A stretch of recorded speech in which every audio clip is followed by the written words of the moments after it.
Selamat mendengarkan podcast ini. Perjanjian baru memuat ajaran Tuhan Yesus, di mana Tuhan Yesus mengajar siapa dan bagaimana Bapa itu.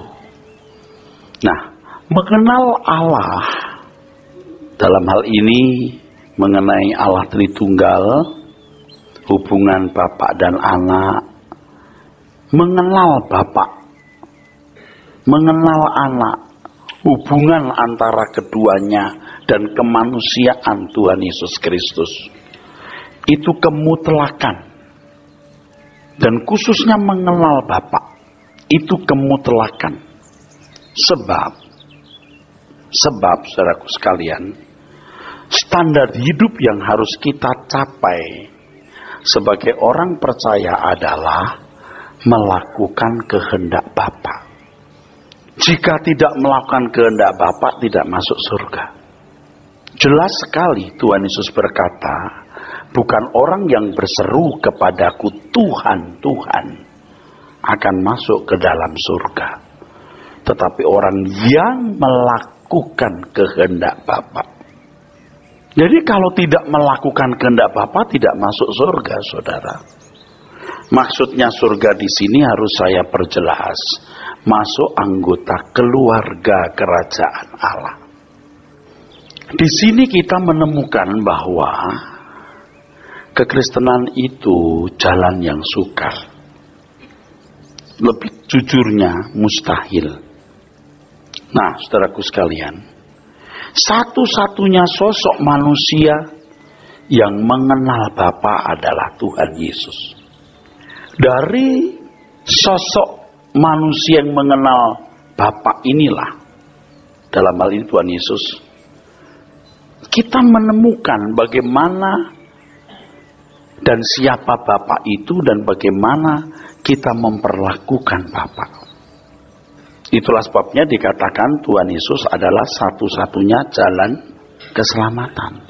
Tidak seorang pun sampai kepada Bapa kecuali melalui aku, melalui Tuhan Yesus. Itu artinya bukan secara mudah, tetapi Tuhan Yesus adalah pribadi atau sosok yang telah berjuang, bisa mengenal Bapa, mengerti kehendak Bapa, dan melakukan kehendak Bapa dengan sempurna. Dan kita meneladani, kita mencontoh, dan dia memuridkan kita, membimbing kita bagaimana melakukan kehendak Bapa itu. Itulah yang disebut satu-satunya jalan sampai kepada Bapa. Maka Tuhan berkata, akulah hodos, jalan. Jalan itu, hodos itu lorong panjang, saudara. Jadi ini tidak bisa terjadi secara otomatis. Nggak bisa. Yang saya kemukakan di pertemuan terdahulu, kalau Tuhan Yesus mengosongkan diri, ya, di Filipi 2, 5-7, itu berarti seluruh kesadarannya itu dilenyapkan. Jadi Tuhan Yesus start from zero. Kenangan masa lalunya sebagai Allah anak yang memiliki segala kuasa itu lenyap. Dari bayi lagi dia bertumbuh, dia berkembang. Dia bisa mengenal siapa dirinya. Dia bisa mengenal kehendak Bapa dan melakukan kehendak Bapa tersebut. Nah, kita bisa juga, dan ini merupakan kabar baik. Kalau dia mengosongkan diri dan dimampukan untuk mengenal Bapa, melakukan kehendak Bapa, kita juga bisa. Ini kunci penting, saudaraku. Tadi saya sudah sebut, kita harus mengenal Allah Tritunggal, ya. Kita harus mengenal kemanusiaan Yesus. Jadi kita tidak lagi mempersoalkan natur ilahi, natur manusia. Apa itu natur manusia? Apa itu natur ilahi? Kita saja manusia punya natur ilahi. Kita disebut man of God. manusia Allah. Tapi kita bukan Allah. Beda dengan Tuhan Yesus yang adalah anak tunggal yang menerima segala kuasa. Kuasa itu milik Bapa, kemuliaan milik Bapa, pemerintahan kerajaan milik Bapa, bukan milik Tuhan Yesus. Tuhan Yesus tidak memiliki apa-apa. Dia diberi. Dia diberi, jelas. Jelas. Makanya dalam doanya Tuhan mengatakan, ya, permuliakan anakmu seperti anak telah mempermuliakan engkau, Bapa. Dan menerima kembali kemuliaan yang telah engkau berikan sebelum dunia dijadikan. Nah, ini prinsip penting. Inilah hidup kekal itu, yaitu mengenal engkau satu-satunya Allah yang benar dan mengenal Yesus Kristus yang keutus. Yohanes 17 ayat 3. Utusan bisa dikosongkan, dinolkan, dikenosis, begitu dalam bahasa Yunani. Dikosongkan. Memang bukan miliknya. Itu milik Allah Bapa. Dalam doa Bapa kami, Tuhan Yesus mengajar kita, karena engkaulah yang mempunyai kuasa kemuliaan kekal selama-lamanya. Itu jelas sekali. Pernyataan ini tidak mengurangi hormat kita kepada Tuhan Yesus. Dia Tuhan. Segala kuasa di surga di bumi diserahkan kepadanya. Diberikan. Itu bukan miliknya. Kalau miliknya ya tidak diberikan. Pasti tidak menggunakan kata diberikan. Ingat di dalam penglihatan yang disaksikan Daniel, yang lanjut usia itu memberikan kekuasaan kepada anak manusia, itulah Tuhan Yesus. Nah, bicara ini maksud saya begini loh saudara. Tuhan Yesus itu betul-betul mengosongkan diri. Ya, tidak punya kesadaran dan kenangan masa lalu yang hebat sebagai Allah anak. Dia dari nol. Dia belajar Alkitab, dia mengerti isi Alkitab. Maka usia 12 tahun dia sudah bisa berdebat dengan ahli Taurat dan orang Farisi. Dia menemukan, ini aku. Ini aku. Pasti Maria cerita kepadanya, nak, kamu bukan anak papi mami sebenarnya. Kamu anak Allah. Itu pasti, tidak mungkin dikasih tahu, ya kan? Makanya umur 12 tahun dia sudah berkata, aku harus ada di rumah bapakku. Dan ibunya tidak bisa ngomong lagi, memang benar. Bukan di rumah bapaknya itu loh tempat kumuh Nasaret yang tempat orang bikin lemari, kursi itu. Itu rumahnya Yusuf.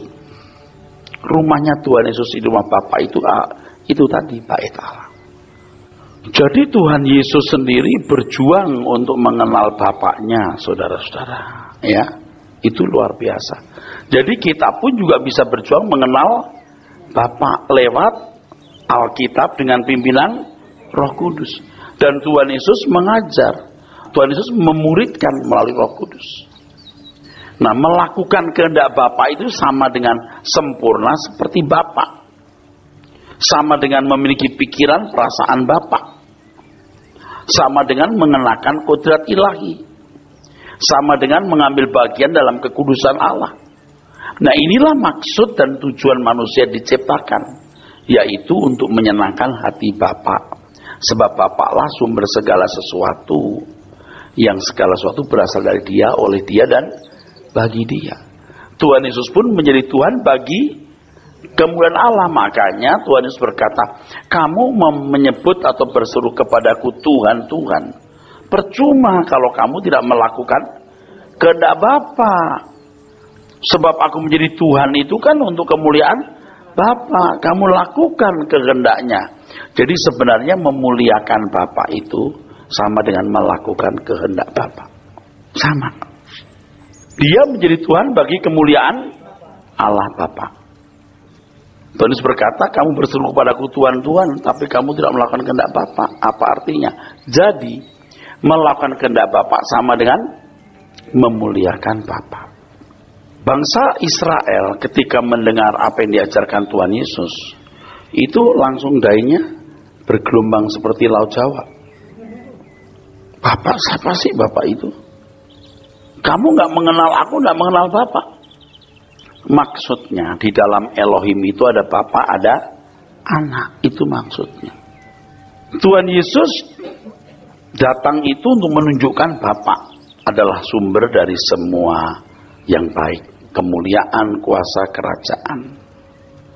Dan seluruh keberadaan hidup ini, baik yang tergolong benda mati atau tergolong makhluk hidup seperti manusia, harus dipersembahkan bagi Bapa. Dan sebenarnya Tuhan Yesus itu berjuang supaya semua baik benda mati maupun makhluk hidup dikembalikan untuk kemuliaan Bapa.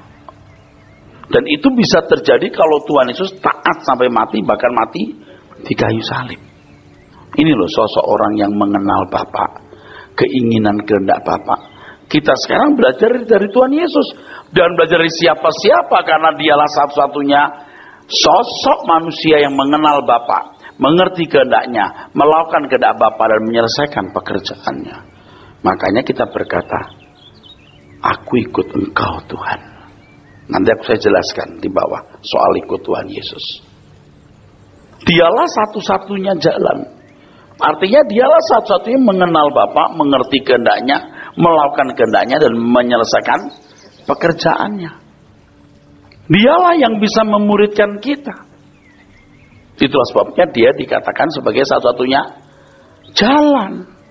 Tolong tidak dikompar dengan agama lain. Kalau agama lain nggak punya jalan keselamatan, kita punya jalan keselamatan. Komparnya kalau hanya begitu, salah.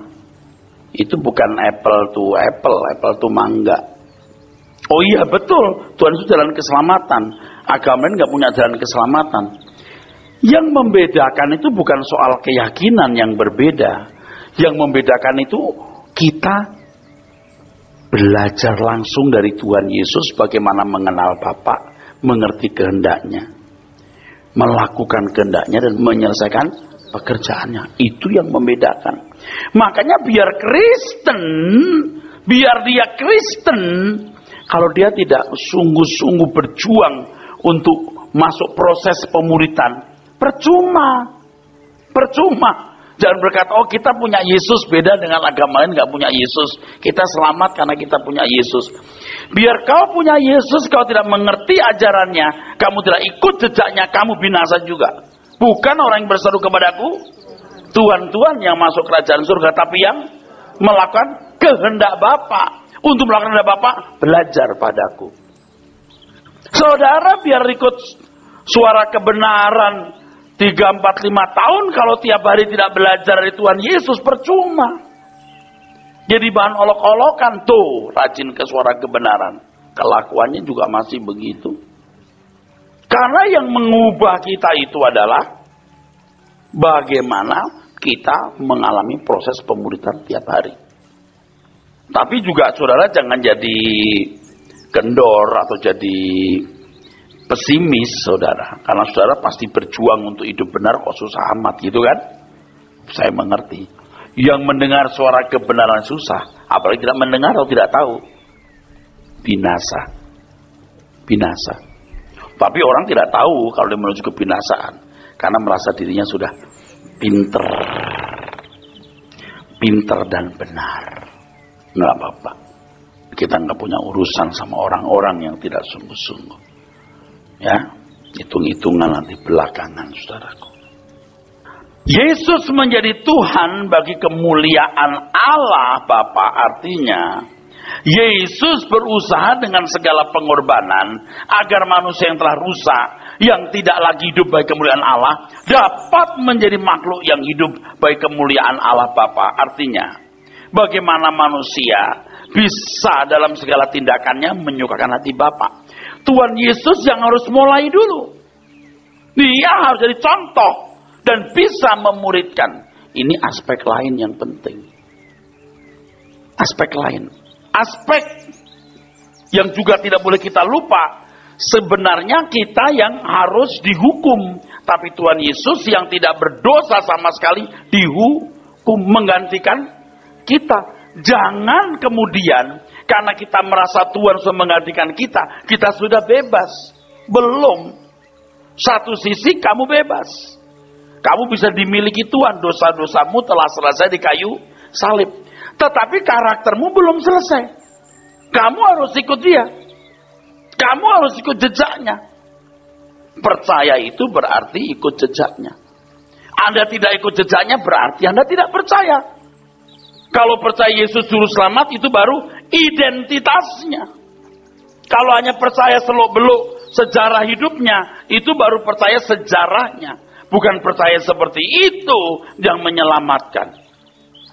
Saya percaya saudara itu sebagian masih rileks-rileks hidup gitu.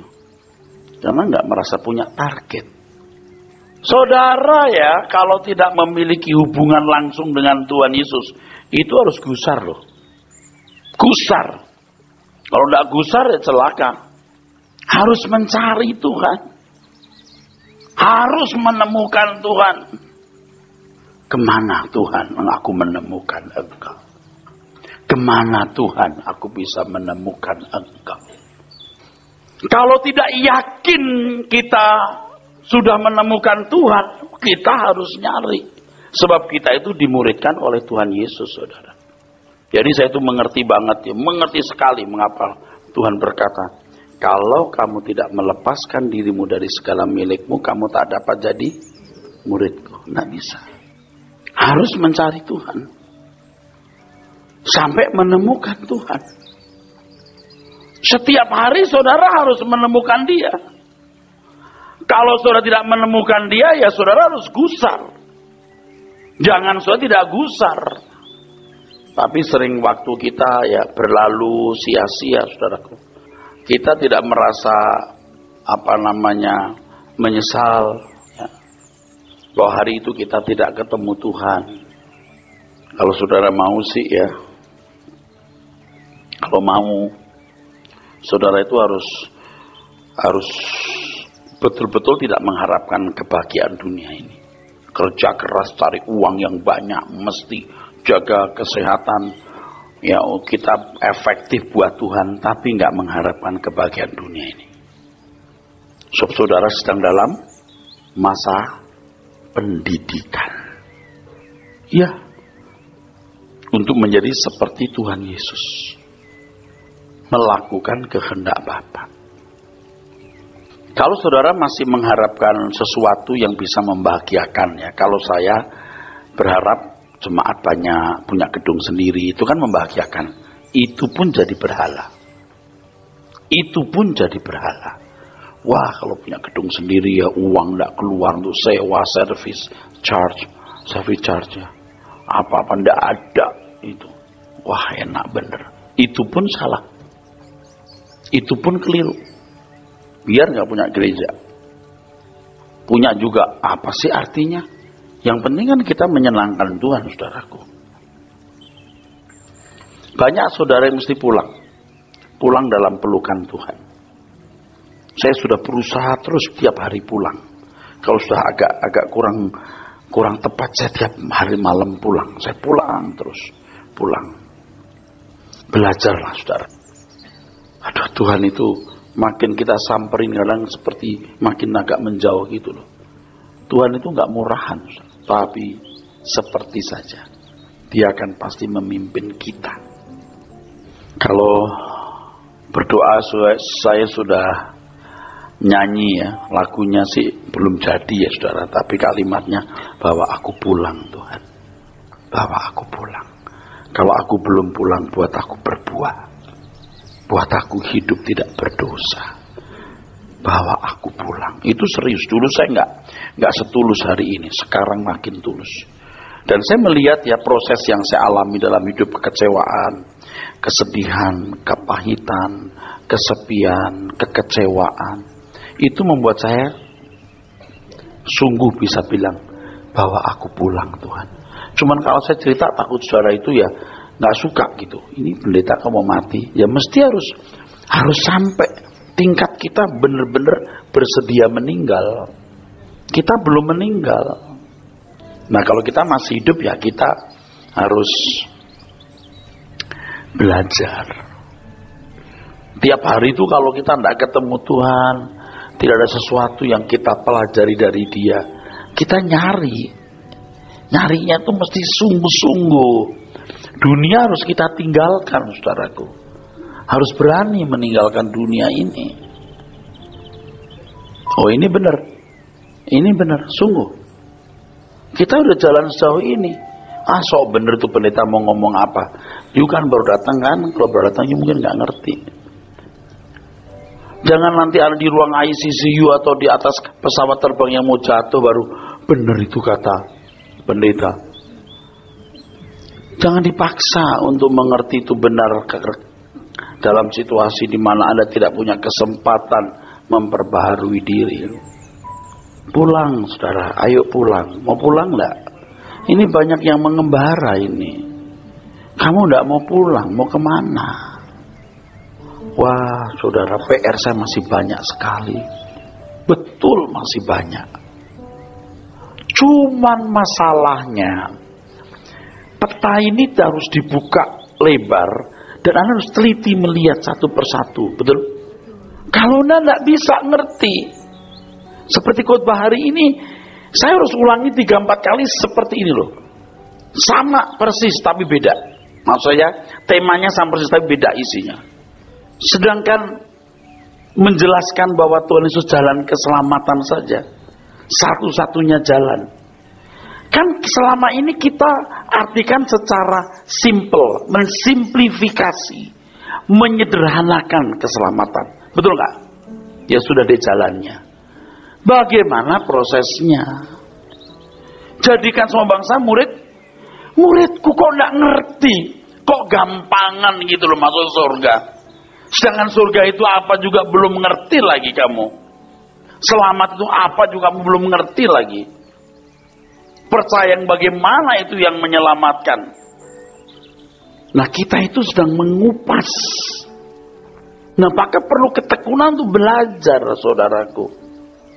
Harus disertai dengan kesediaan tidak mencintai dunia. Amin. Saudara kan harus mengimbangi khotbah atau kebenaran yang saudara dengar ini dengan kesediaan meninggalkan dunia. Saya itu ngerti, saya kalau di mimbar ini ekspresi hidup saya tiap hari. Kalau tiap hari tidak tulus, di mimbar tidak mungkin tulus. Tiap hari tidak bertemu Tuhan, tidak mungkin menciptakan hadirat Tuhan dalam sekejap, tidak mungkin. Kalau hidup kita tidak bersih, tidak kudus, di mimbar tidak mungkin bisa memancarkan satu kekudusan, kerinduan akan Allah. Tidak bisa. Berat, saudara. Pekerjaan saya ini berat. Pekerjaan WL Singer pun juga tidak gampang. Ya, nggak semua sama ya. Kalau saya rasa, waktu Tuhan seperti meninggalkan saya rasa. Saya khotbah nih. Di tengah khotbah saya sombong. Karena kesaksian lah, apalah. Waduh, langsung set. Itu kabut kemuliaan seperti naik. Wah, saya kering, saudara. Kering. Wah, tersiksa. Sampai amin. Aduh. Itu saya berasa. Sangat pasti saya merasa itu. Makanya takut. Di tengah khotbah jangan menyelipkan hal-hal yang mau meninggikan diri atau mau melukai orang. Aduh, tapi saya akan belajar terus dari kegagalan-kegagalan yang begitu banyak loh, saudara. Apalagi kalau sudah di rumah doa. Waduh, kalau sepanjang hari hidup kita nggak bersih. Aduh. Takut kita kalau Tuhan sudah undur gitu. Undur itu jauh meninggalkan kita. Tipis. Hadiratnya tipis. Saya mengerti waktu saya ke mimbar. Aduh, kok nggak disertai Tuhan seperti biasa. Saya berasa. Tapi kadang-kadang nih, kita nggak rasa punya salah. Udah bener aja. Jadi sombong. Aku layak khotbah. Aku pantas. Aku benar. Tuhan nggak menyertai rasanya. Jadi gampang-gampang sulit mustahil gitu, saudaraku sekalian. Ngerti maksud saya? Sikap hati kita itu kebaca sempurna oleh Tuhan. Nah, pembicara, dengar saya ngomong ini mahal sekali. Jangan pede sampai sombong. Betul nggak? Jangan juga minder karena kita takut khotbah kita kurang baik, nanti kita kurang dihargai. Itu juga kesombongan. Wah, mesti belajar. Apalagi kalau kita masih matre, waduh, hidup kita nggak bersih, waduh. Kadang-kadang kita seperti membujuk Tuhan, tapi kita tidak bermaksud membujuk. Waktu kita berdoa, Tuhan, so sorry, maafkan aku Tuhan. Aku belum seperti yang kau inginkan. Waduh, itu saudaraku, tiap hari bermalam-malam begitu. Gimana kita nggak berubah, saudara? Sampai titik tertentu kita bilang, Tuhan, bawa aku pulang Tuhan. Udah, cuman ini belum ekstrim sekali. Nanti ke depan pasti lebih ekstrim. Kita sudah tidak tertarik dengan orang-orang hebat di dunia ini. Kita hanya tertarik pada orang-orang sederhana yang mau mendengar kebenaran dan diubahkan oleh Tuhan. Jujurlah kita. Ya, saya nggak bisa memaksa saudara ya untuk bertobat atau berubah.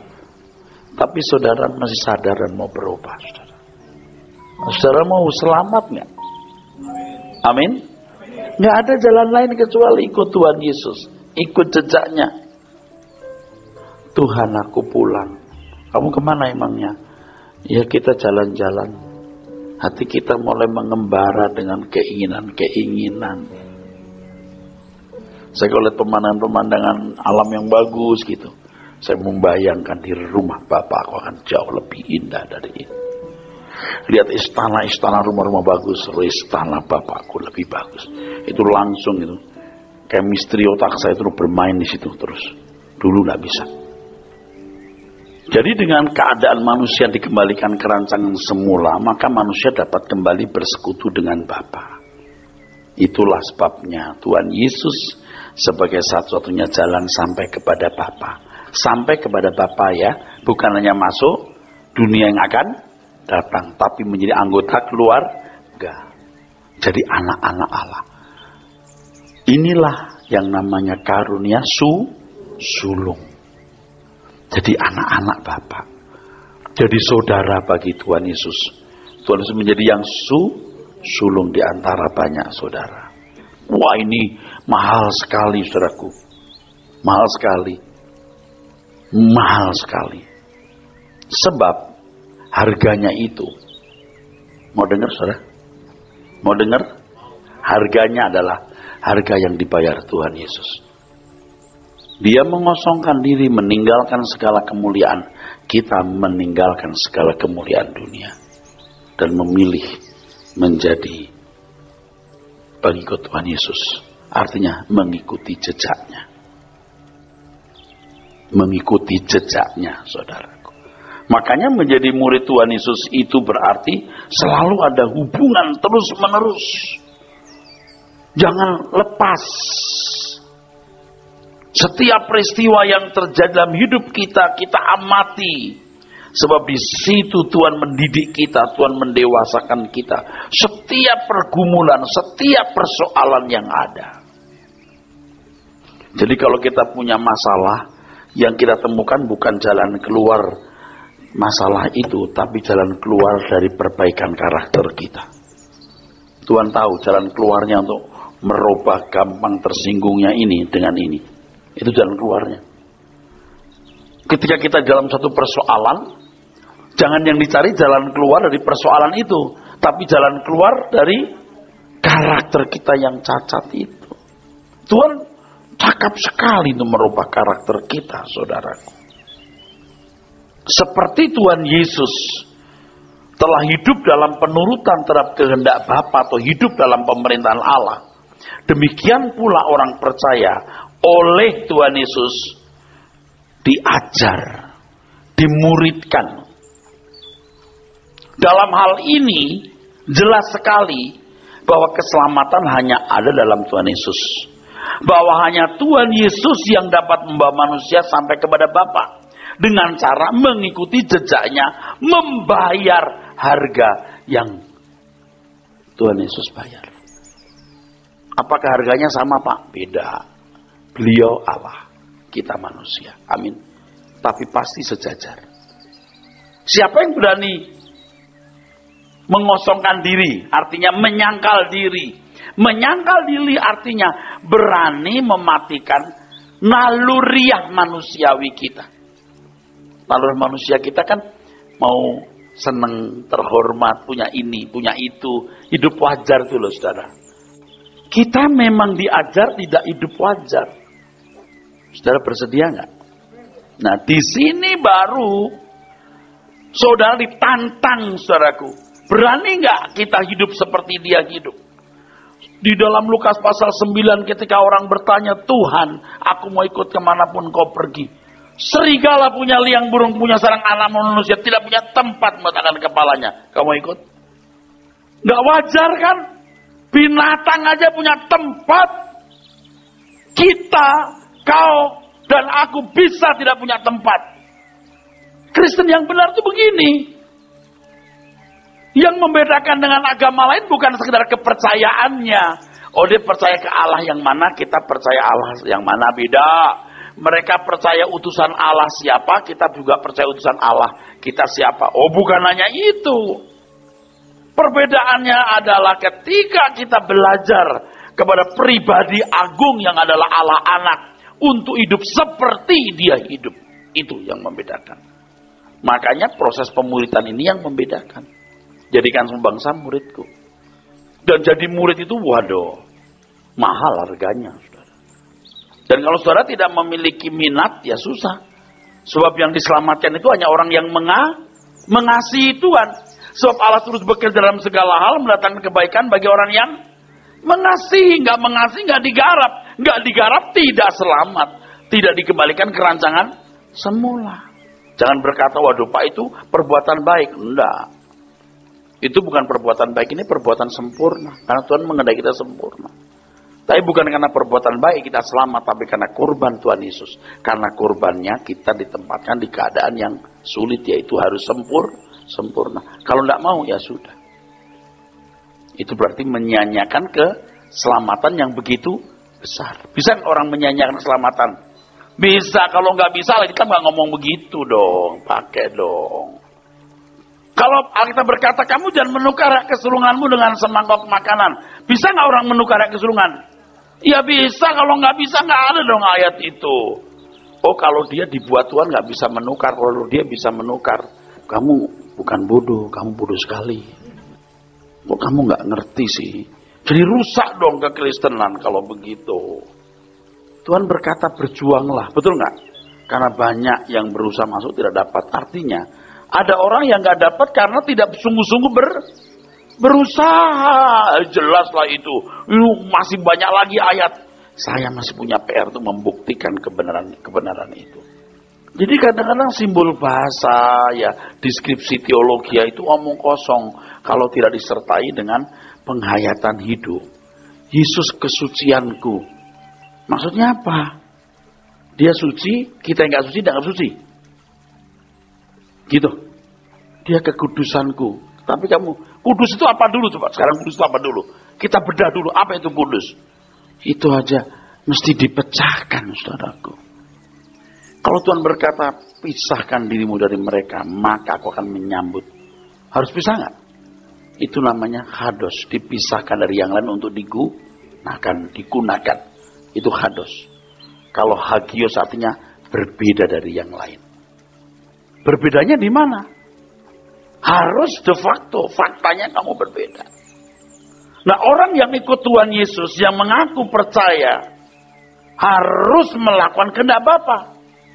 Orang yang mengaku percaya dengan mulut, tetapi tidak melakukan kehendak Bapa, bukanlah orang percaya yang benar. Dalam hal ini jelas sekali, bahwa percaya kepada Tuhan Yesus berarti mengikuti jejaknya.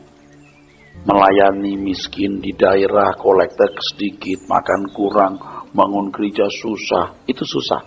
Kalau cuma susah begitu ya, itu belumlah susah yang benar. Giliran gereja jadi besar, bagus. Ntar skandalnya, skandal duit, skandal seks, skandal kedudukan. Tahu? Saya ngomong ini gak main-main. Setuju gak saudara? Gereja pecah, sana sini berantem, betul gak? Susahnya itu susah kurang makan, penginjilan jalan kaki naik gunung turun gunung, itu juga susah bro.